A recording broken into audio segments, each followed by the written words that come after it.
Sigang tayo ng baboy. Ayan po. Ito po yung mga rekado natin. Gabi, kamatis, sibuyas, bawang, at baboy. At saka nandun pa yung gulay. Sunod natin yung kamatis. Sunod natin yung baboy. Sinigang na baboy mga kaidolo. Ang ating ulam ngayong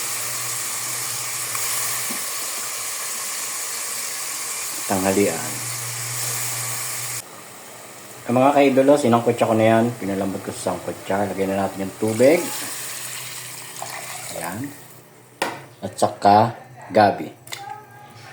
Lagyan na natin yung gabi pampalapot ng sabaw.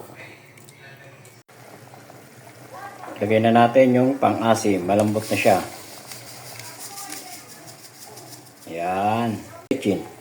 Lagyan na natin yung gulay. Nakapagluto na rin tayo ng sinaing. Ayun o. Sinaing. Nasira yung rice cooker eh. Kaya dyan muna sa kalan.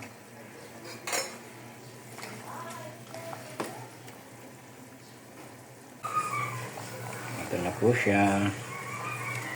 Luto na. Kakain na tayo.